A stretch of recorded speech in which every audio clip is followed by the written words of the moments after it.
जय गुरुजी संगत जी। मेरे मालिक, मेरे रहबर, मेरे परमपिता गुरुजी महाराज के पावन चरणों में मेरा अनंत अनंत शुक्राना। कोटि कोटि प्रणाम। सारी गुरु परिवार की संगत को जय गुरुजी। नमः शिवाय, शिव जी सदा सहाय। नमः शिवाय, गुरुजी सदा सहाय। संगत जी, आज का सत्संग विश्वास और शक के बीच की लड़ाई के बारे में है। संगत जी, हमारे समाज में एक बहुत बुरी परंपरा चल रही है। रिश्तों में शक। माता पिता अपनी बेटी पर शक करते हैं, पति अपनी पत्नी पर शक करता है, भाई अपनी बहू पर शक करते हैं। और संगत जी, यह शक धीरे धीरे एक परिवार को खोखला कर देता है। एक घर को घर नहीं, एक युद्ध का मैदान बना देता है।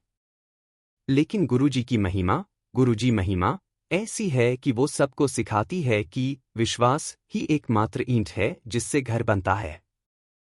यह सत्संग है हरप्रीत का, एक ऐसी महिला जिसके पति ने उसे विश्वास की जगह शक से भरा।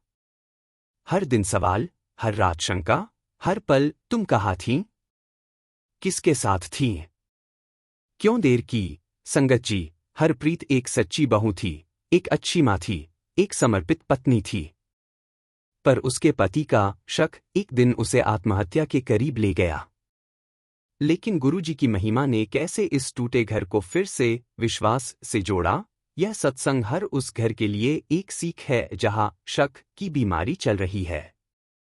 संगत जी, यह सत्संग उन पतियों के लिए भी है जो अपनी पत्नी पर नियंत्रण को प्रेम समझते हैं।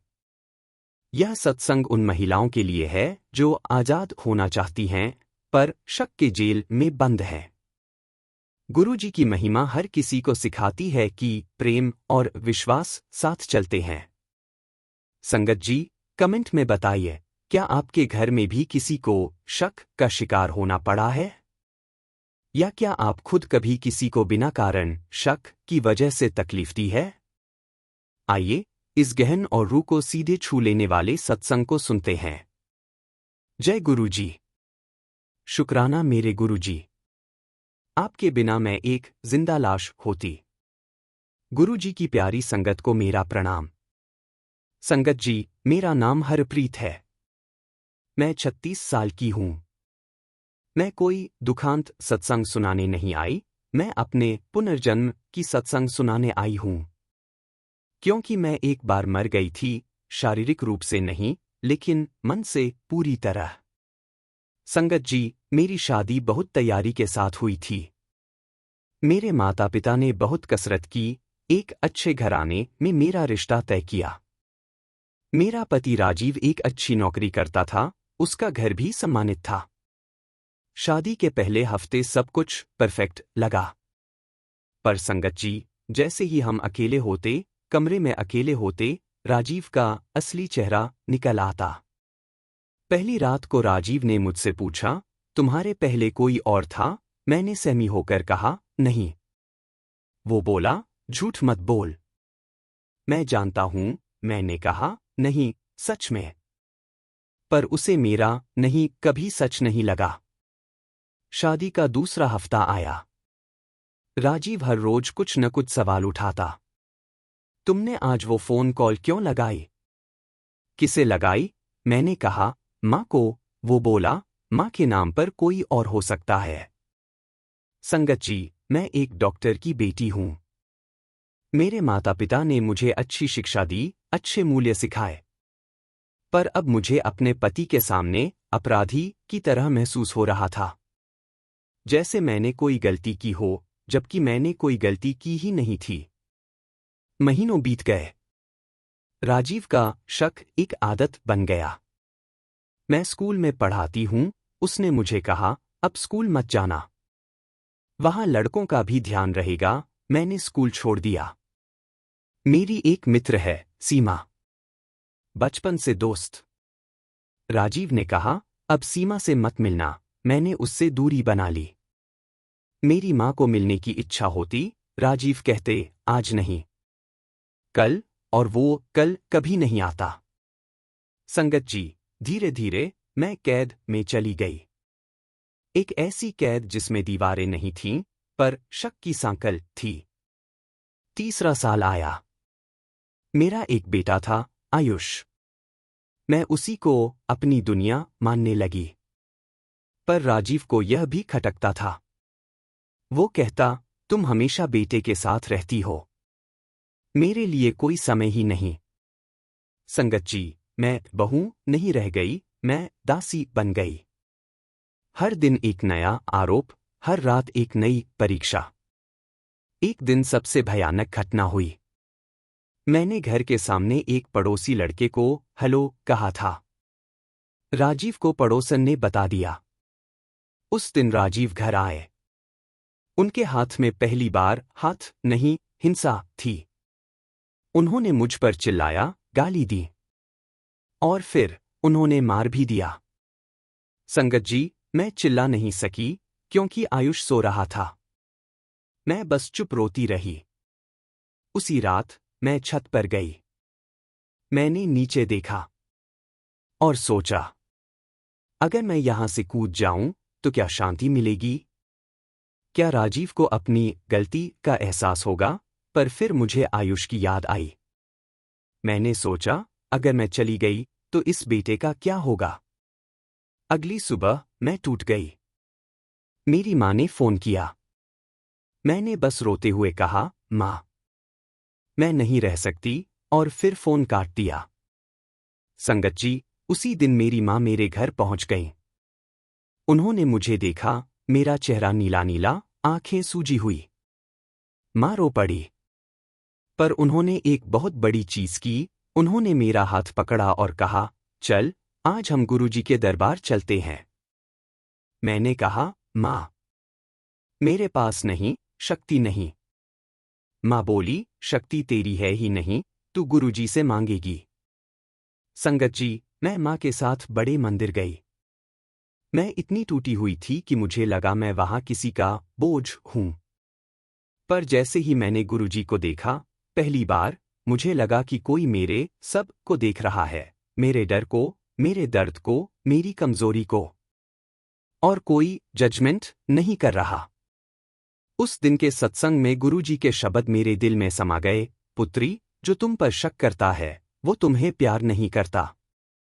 और जो तुम्हें प्यार करता है, उसके पास शक की जगह नहीं होती। संगत जी, उस शब्द ने पहली बार मुझे सच सुनाई दिया। मैं वहीं से फोन किया।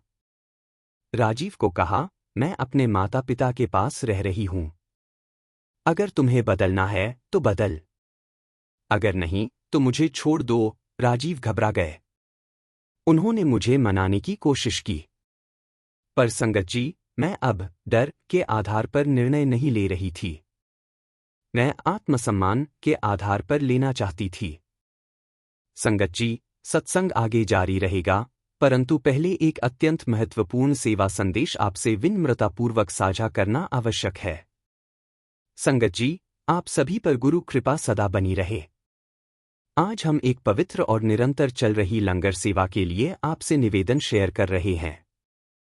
हमारा उद्देश्य है कि जरूरतमंद और असहाय लोगों तक समय समय पर भोजन की व्यवस्था पहुंचाई जा सके ताकि किसी को भी भूखा रहने की मजबूरी महसूस न हो।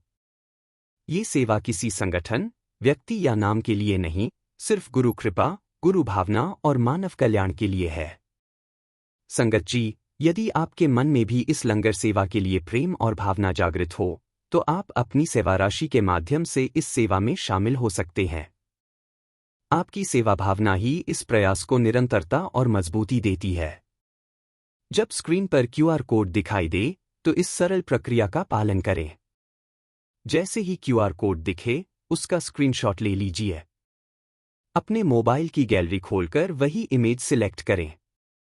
अपने किसी भी यूपीआई ऐप में स्कैन फ्रॉम गैलरी विकल्प चुनें।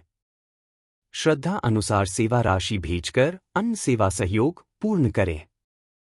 कृपया सहयोग करते समय मन में बस इतना भाव रखें, हे गुरुजी, यह सेवा आपकी है, आपका ही प्रसाद है और आपके ही नाम से की जा रही है।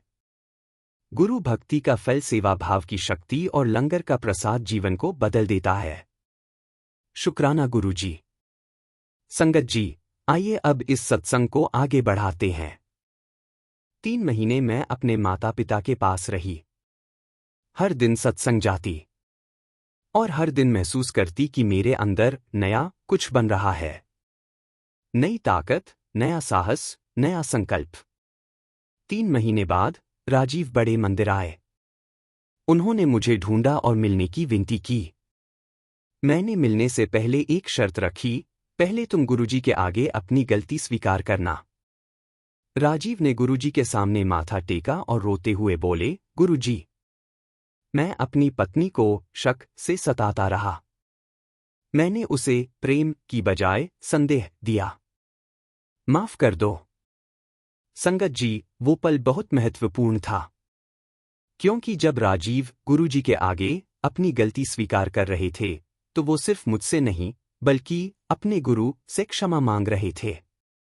मैंने उन्हें गले लगा लिया और कहा, अब घर चलेंगे। पर संगत जी, मैंने एक शर्त और रखी। तुम्हें गुरुजी की संगत में रहना होगा, मेरे साथ। आज 5 साल बाद राजीव मेरा शंकालु पति नहीं, मेरा विश्वास करने वाला साथी बन गए हैं। उन्होंने मुझे स्कूल में वापस पढ़ाने के लिए कहा, सीमा से मिलने के लिए कहा, और सबसे बढ़कर उन्होंने मुझे आजाद रहने दिया। आयुष को अब पता है कि उसके माता पिता कितना प्यार करते हैं, और जो शक उसे डराता था, वो अब विश्वास में बदल गया है। शुक्राना मेरे गुरुजी, आपने मुझे कैद से आजादी दी। जय गुरुजी।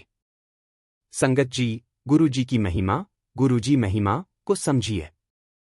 हरप्रीत एक शक की वजह से मरने को तैयार थी, और उसी शक को विश्वास में बदल दिया गुरुजी ने। लेकिन पहले हरप्रीत को खुद अपने ऊपर विश्वास करना पड़ा। संगत जी, गुरुजी की कृपा का सबसे बड़ा उपहार है आत्मविश्वास। जब कोई अपने ऊपर विश्वास करता है, तो कोई शक उसे तोड़ नहीं सकता। संगत जी, अगर आपके घर में भी शक की बीमारी चल रही है, तो एक बात याद रखिए, शक का रिश्ता नहीं चलता, सिर्फ डर चलता है। और गुरुजी की दरबार में डर खत्म हो जाता है, क्योंकि वहां विश्वास की रोशनी होती है।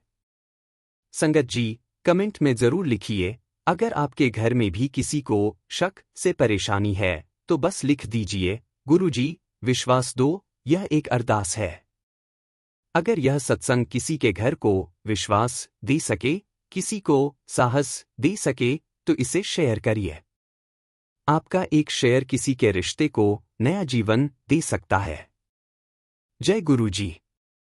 शुक्राना गुरुजी। नमः शिवाय, शिव जी सदा सहाय। नमः शिवाय, गुरुजी सदा सहाय।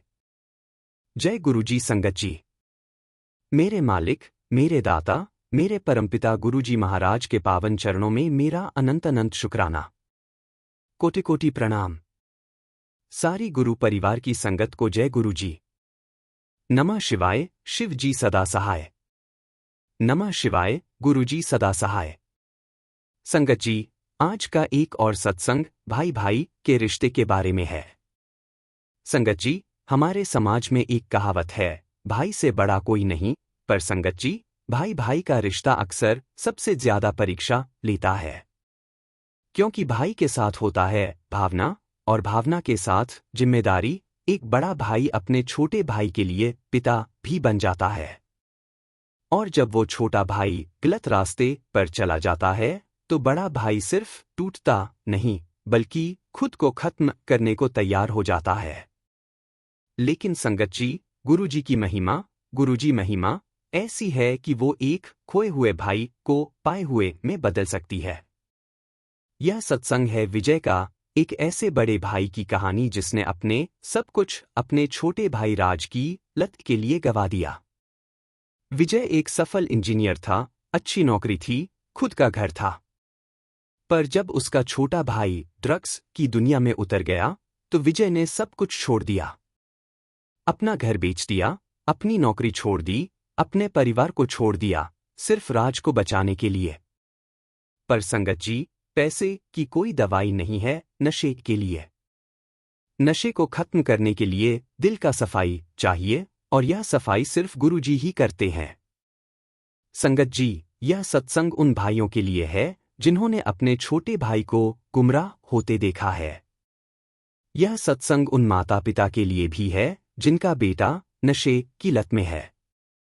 और यह सत्संग उन नशे के शिकार युवाओं के लिए भी है जो सोचते हैं कि अब उनका कोई नहीं बचा सकता, गुरुजी की महिमा सबको बचा सकती है। संगत जी, कमेंट में बताइए, क्या आपके घर में भी कोई नशे की लत में है? या क्या आप खुद इस लत में फंसे हुए हैं? अपना संघर्ष शेयर करिए। विजय और राज की कहानी आपको आशा दे सकती है। आइए, इस रूह को सीधे छू लेने वाले सत्संग को सुनते हैं। जय गुरुजी। शुक्राना मेरे गुरुजी। आपके बिना तो मेरा भाई बर्बाद हो चुका होता। गुरुजी की प्यारी संगत को मेरा प्रणाम। संगत जी, मेरा नाम विजय है। उम्र 42 साल। और मैं जो अपनी कहानी बताने जा रहा हूं, वो एक सार्वजनिक शर्मिंदगी की सत्संग है, पर संगत जी, इसे बताने का मकसद है कि अगर मेरा भाई बच सकता है, तो कोई भी बच सकता है। संगत जी, मेरा भाई राज मुझसे 6 साल छोटा है। बचपन में हम जान से प्यारे दोनों थे। मैं जब 12 का था, तो राज 6 का था। मेरे माता पिता दोनों ही बहुत मेहनत करते थे। पिता एक छोटी सी दुकान चलाते थे, माँ घरों में काम करती थी। मैंने अपने भाई को हाथ पकड़कर खेल के मैदान में ले जाता, पढ़ाई में मदद देता, उसकी खुशियों के लिए बचत करता। वो मेरा भाई था, पर मेरा बेटा भी था। मैंने बहुत मेहनत की। इंजीनियरिंग की परीक्षा पास की, एक अच्छी कंपनी में नौकरी मिल गई। तब तक राज 12वीं में था। मैंने उसे एक अच्छे कॉलेज में भर्ती करवा दिया। मेरा सपना था कि वो भी एक बड़ा इंजीनियर बनेगा। पर संगत जी, कॉलेज में राज की दोस्ती गलत लोगों से हुई। पहले सिर्फ धूम्रपान था। मैंने समझाया, बहुत, बस करो, फिर शराब आई। मैंने फिर से समझाया, पर इस बार उसने मेरी नहीं सुनी। और फिर आया नशा। संगत जी, जब मुझे पता चला कि राज हेरोइन कर रहा है, तो मेरी दुनिया ढह गई। मैंने पहली बार अपने माता पिता को सच बताया। पिता को दिल का दौरा पड़ गया। माँ रात भर रोती रही। मैंने राज को कहा, बहुत हो गया, अब ठीक हो जाना। राज ने कहा, भैया, मैं ठीक हो जाऊंगा, पर संगत जी, कहना और करना दो अलग चीजें हैं। मैंने राज को एक बहुत महंगे डी एडिक्शन सेंटर में भर्ती करवा दिया। 3 महीने 1.5 लाख रुपए खर्च हुए। राज बाहर आया। हफ्ते भर ठीक रहा। फिर से शुरू। संगत जी, मैंने अपनी सारी बचत खर्च कर दी। अपना घर बेच दिया। अपने परिवार से कहा, मुझे माफ कर दो, पर मेरा भाई मेरी जिम्मेदारी है। मेरी पत्नी ने कहा, विजय, तू अपने भाई को खुद कर रहा है, उसे छोड़। पर मैं नहीं छोड़ सका। कैसे छोड़ सकता था? साल दर साल यह सिलसिला चला। हर बार राज फिसल जाता, हर बार मैं उसे उठा लेता। पर संगत जी, एक दिन मैं खुद टूट गया। एक रात राज घर में बहुत नशे में आया। उसने मेरी पत्नी की गहनियां चोरी की। और जब मैंने उससे पूछा, तो उसने झूठ बोला। संगत जी, उस रात मैंने पहली बार अपने भाई को मारा, और फिर मैं रो पड़ा। मैंने राज को घर से निकाल दिया। मैंने कहा, अब मुझे नहीं देखना तुम्हें। तुम जाओ जहां चाहो। राज चला गया। और 6 महीने तक मुझे उसका कोई खबर नहीं मिला। मैं बहुत परेशान था। मेरी पत्नी भी परेशान थी, क्योंकि अब उसका पति उदास बन गया था। मेरा पिता एक बीमार आदमी बन गया था। और माँ हर दिन राज को खोजती फिरती। संगत जी, एक दिन सड़क पर एक आदमी मिला, भीख मांगने वाला, पर मेरी माँ को लगा कि यह आदमी कोई और नहीं, राज है। माँ ने उसे पकड़ा। वो राज था। उसके शरीर पर कोई कपड़ा नहीं था, सिर्फ दर्द था। उसके चेहरे पर कोई शर्मिंदगी नहीं थी, सिर्फ मृत्यु थी। माँ उसे घर ले आई। मैं सो रहा था, अचानक मैंने देखा एक भिखारी हमारे कमरे में खड़ा है। पहचानते में मुझे समय लगा, पर जब पहचाना कि यह राज है तो मेरे पैरों तले जमीन खिसक गई। वो मेरा भाई नहीं रहा था, वो सिर्फ एक शरीर था, खोपड़ी और हड्डियां। माँ ने कहा, विजय, अब उसे बचा लो। एक बार और कोशिश कर, पर मैंने कहा, माँ, अब कोई नहीं बचा सकता इसे। इसके अंदर कुछ भी नहीं बचा। पर माँ ने मेरी बात नहीं सुनी। माँ बोली, गुरुजी के दरबार चल, वहां सब कुछ संभव है। संगत जी, मैं माँ को राजी करने के लिए बड़े मंदिर गया। मुझे लगा कि गुरुजी ईश्वर हैं या कोई तांत्रिक, कि कोई जादू कर देंगे। पर संगत जी, जब मैं वहां पहुंचा तो मुझे कुछ अलग महसूस हुआ। गुरुजी के दरबार में मैंने अपनी सारी कहानी सुनाई। मैंने कहा, गुरुजी, मेरा भाई बर्बाद हो गया। क्या उसे बचाया जा सकता है? गुरुजी बोले, पुत्र, तेरा भाई अभी तक जी रहा है, पर जिंदा नहीं है। पहले उसे जिंदा बनाना पड़ेगा। मैंने पूछा, कैसे? गुरुजी ने कहा, पहले तू अपने अंदर का शक निकाल। तू सोचता है कि तेरा भाई बचनीय नहीं है, पर मेरी दरबार में कोई बचनीय नहीं, सब बचनीय हैं। तू सिर्फ भरोसा रख। संगत जी, मैंने राज को सत्संग में लाया। पहली बार नशे के शिकार को गुरुजी के सामने देखा। राज बिल्कुल भूत की तरह बैठा था, आंखें खाली, शरीर कांप रहा। सत्संग के बाद गुरुजी ने राज को अपने पास बुलाया। कुछ शब्द कहे। मैंने सुना नहीं, पर देखा कि राज के चेहरे पर पहली बार कुछ बदलाव आया। गुरुजी ने कहा, राज, तू अपने अंदर की खालीपन को नशे से भर रहा है। पर खालीपन को भरने के लिए तुम्हें ईश्वर चाहिए, नशा नहीं। संगत जी, उसी दिन से राज को मंदिर की सेवा में लगा दिया गया। पहली बार भाई को बर्तन धोते देख रहा था, बहुत सावधानी से, बहुत प्यार से। पहला महीना बहुत कठिन था। राज को विथड्रॉयल सिम्टम्स थे, शरीर में दर्द, मन में डर। पर वो गुरुजी की सेवा नहीं छोड़ता था। दूसरा महीना आया। राज को पहली बार नींद आई। तीसरा महीना आया। वो पहली बार हंसा। संगत जी, वो हंसी मेरे लिए जीवन से कम नहीं थी। आज 3 साल बाद राज एक नया इंसान है। वो मंदिर में रहता है, सेवा करता है और हर दिन गुरुजी को प्रणाम करता है। उसकी आंखें अब जिंदा हैं। उसका शरीर अब ताकत से भरा है। संगत जी, सबसे बड़ी बात, जब मैंने राज के साथ गुरुजी के आगे प्रणाम किया तो राज ने मुझसे कहा, भैया, मुझे माफ कर दो। मैंने उसे गले लगा लिया। शुक्राना मेरे गुरुजी, आपने मेरे भाई को नशे की कब्र से निकाल दिया। जय गुरुजी। संगत जी, गुरुजी की महिमा, गुरुजी महिमा को समझिए। राज को डॉक्टर नहीं बचा सके, पैसे नहीं बचा सके, पर गुरुजी ने बचा दिया। क्योंकि नशा केवल शारीरिक समस्या नहीं है, यह एक आत्मिक समस्या है। और आत्मिक समस्याओं का इलाज सिर्फ दरबार में होता है। संगत जी, गुरुजी की कृपा का सबसे बड़ा उपहार है दूसरा मौका। जब कोई गुरुजी के सामने अपने दर्द को झुलाता है तो गुरुजी उसे नया जीवन दे देते हैं। संगत जी, अगर आपके घर में भी कोई नशे की लत में है तो याद रखिए, आप उसे अकेले नहीं बचा सकते। आपको गुरुजी की शरण लेनी होगी। नशे को खत्म करने के लिए इच्छा शक्ति चाहिए, और यह शक्ति सिर्फ गुरुजी ही देते हैं।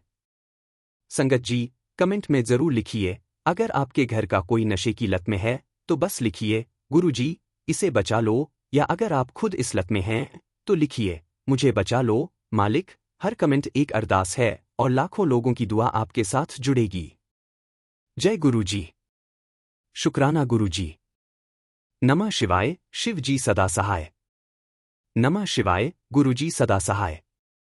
संगत जी, आप सभी को प्रेम और श्रद्धा सहित नमस्कार। आज एक छोटी सी विनम्र सूचना लेकर उपस्थित हुई हूं। हमारे यहाँ लंगर सेवा निरंतर चल रही है, जहां कोशिश यही रहती है कि कोई भी भूखा पेट, मायूस मन या मजबूर इंसान बिना भोजन के न रहे।